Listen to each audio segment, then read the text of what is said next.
El privilegio de la Unión de 1283. El privilegio general de Aragón de 1283, también llamado privilegio de la Unión, es un documento histórico significativo en el desarrollo del derecho del reino y de la corona de Aragón. Es considerado por algunos estudiosos como la Carta Magna aragonesa, en paralelismo con la Carta Magna inglesa de inicios del siglo XIII. En este video reportaje te voy a resumir por qué es este importante documento, el contexto histórico en el que se desarrolló y qué importancia tuvo para el reino de Aragón. ¿Qué es el privilegio general de Aragón de 1283? El privilegio general de 1283 es un texto con carácter legislativo donde se enumeran una serie de acuerdos y leyes entre el rey Pedro III de Aragón y la nobleza aragonesa. El texto fue escrito en lengua aragonesa y fue hecho público en Zaragoza el 3 de octubre de 1283. Este documento estaba destinado a los súbditos del Reino de Aragón y del Reino de Valencia, al que le son aplicados esta serie de leyes y de acuerdos. El privilegio general de Aragón se vincula con el desarrollo legislativo del Reino de Aragón durante la Baja Edad Media y con el pactismo como forma de gobierno.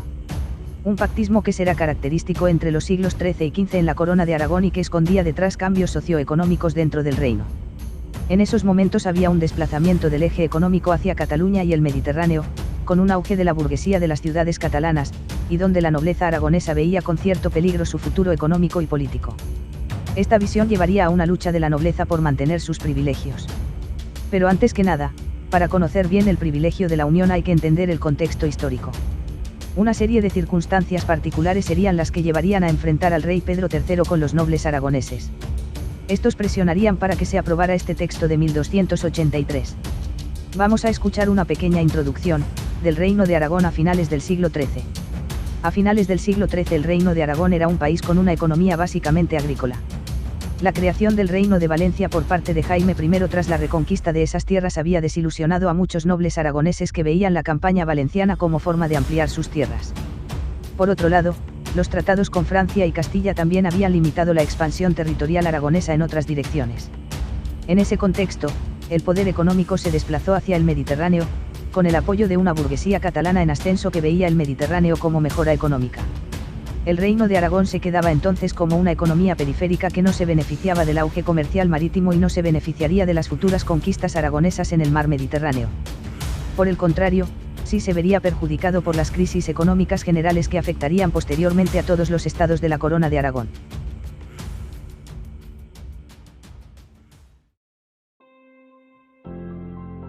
La situación de la nobleza aragonesa.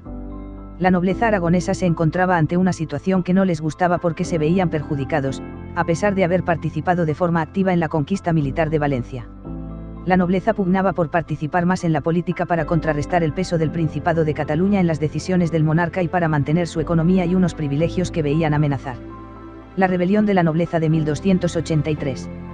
Con todo este caldo de cultivo, el punto de partida para el enfrentamiento de la nobleza aragonesa contra el rey fue la conquista de Sicilia en 1282. Esta empresa produjo que el Papa de Roma excomulgara a Pedro III de Aragón y otorgara la corona del reino aragonés a Carlos de Valois, hijo del rey de Francia. La excomulgación y el otorgamiento de la corona aragonesa ponían en peligro el territorio aragonés y la propia corona del monarca. Con esta situación, los nobles aragoneses fueron conscientes de la oportunidad que tenían para hacerse fuertes. Ante la excomulgación el rey Pedro III debía recurrir a ellos militarmente para vencer la amenaza de una invasión francesa por el norte.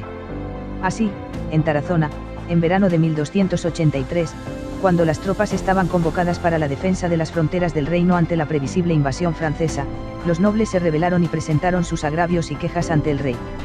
La respuesta del rey ante esta rebelión no fue escuchada y Pedro III se vio obligado a trasladar la Junta de Tarazona a Zaragoza. El acuerdo entre Pedro III y la nobleza aragonesa. En Zaragoza, el 3 de octubre de 1283 se conseguirá llegar a un acuerdo. Este acuerdo dará como resultado este texto llamado Privilegio General de Aragón o simplemente Privilegio de la Unión. Esta unión se refiere a la unión de nobles aragoneses formada en ese año 1283, cuyo objetivo era mostrar un frente común para defender sus derechos y privilegios frente al rey. El contenido del texto aprobado eran todas las pretensiones de la nobleza, con lo que se pone en evidencia que la presión nobiliaria dio resultado. Los 31 artículos constituían un pliego de confirmaciones del derecho aragonés que se fue legislando a lo largo de la Edad Media y que trataban de unificar las leyes para el reino, así como actualizarlas y ponerlas en vigor lo antes posible. Estructura del Privilegio General de Aragón de 1283. El Privilegio General de Aragón, concedido por el rey Pedro III el Grande en las Cortes de Zaragoza de 1283, empieza con una introducción en primera persona por parte del rey de la Corona de Aragón, Pedro III, donde comenta el año y el lugar en el que se encuentra, Zaragoza el 3 de octubre de 1283. También se dice con quién se encuentra reunido, destacando a nobles ricos, caballeros, infanzones y ciudadanos de ciudades y villas. A continuación se enumeran 31 capítulos. Estos capítulos se pueden dividir en 3 grupos básicos generales: relaciones entre el rey y los súbditos, privilegios de los ricos hombres, y aspectos administrativos.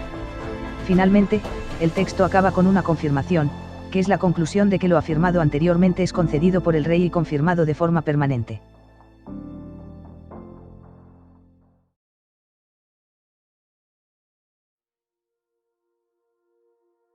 Resumen del contenido del privilegio.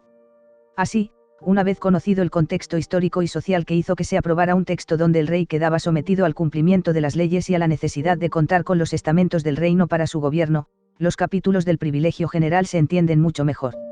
Además, nos dan información del funcionamiento administrativo del reino y de ciertos aspectos económicos y fiscales. Todos los capítulos aprobados beneficiaban a la nobleza y resolvían 6 apartados principales. Los problemas de la nobleza y de las relaciones feudales con estamentos. La administración central y local. El sistema económico general. El sistema fiscal. La administración de justicia. La constitución política.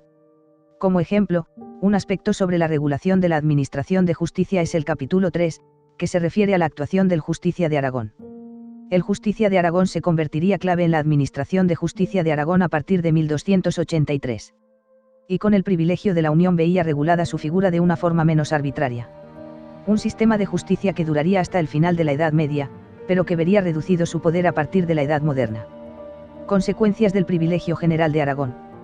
Este texto, Privilegio General de Aragón, concedido por el rey Pedro III el Grande en las Cortes de Zaragoza de 1283, fue un logro común para la nobleza aragonesa en particular y en general, para los reinos de Aragón, Ribagorza, Teruel y Valencia.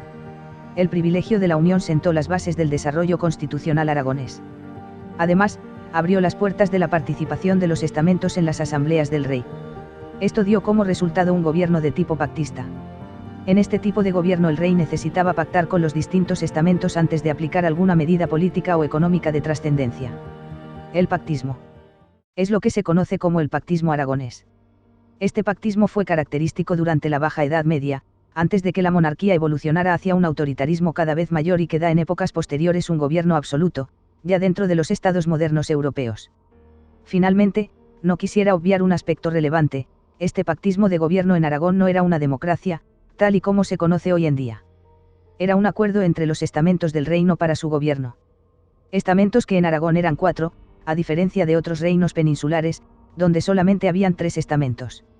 A pesar de eso, sentaba unas bases de gobierno basadas en el cumplimiento de las leyes, en el acuerdo y en la limitación del poder real. Y dio lugar a la existencia de instituciones y normas que eran mucho más participativas que las de otro estado europeo en su época. El favorecimiento hacia la nobleza. Otra consecuencia es el favorecimiento hacia la nobleza aragonesa. Este carácter favorecedor a los criterios de la nobleza aragonesa se puede leer perfectamente en el texto. Yo destacaría los artículos siguientes. Artículo 1, de confirmación mediante juramento de los fueros, usos y libertades por parte del rey en el reino de Aragón, de Ribagorza, de Valencia y de Teruel.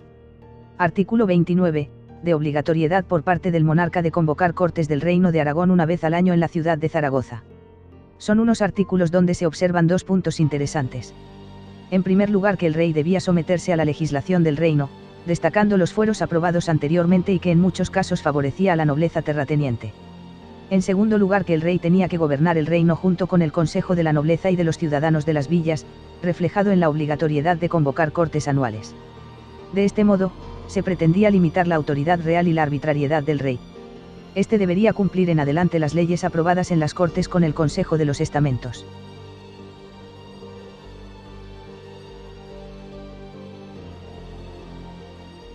El privilegio general de Aragón después de 1283.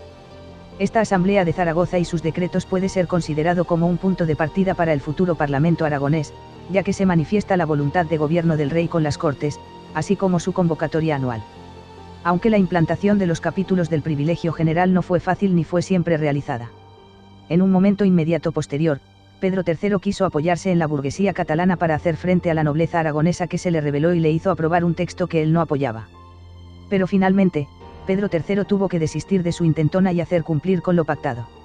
Asimismo, sirvió para que tuviera que desarrollar un texto similar en Cataluña, para no cometer en agravios dentro del reino y provocar posibles futuras rebeliones dentro del Principado catalán. Los monarcas posteriores a Pedro III tendrían que seguir aplicando los capítulos del privilegio general. En las Cortes de Monzón de 1289 se confirmó el privilegio general. Posteriormente también fue confirmado por el rey Jaime II en 1325 y fue elevado como fuero por Pedro IV en 1348. Ello supuso el asentamiento del sistema político aragonés. Conclusión.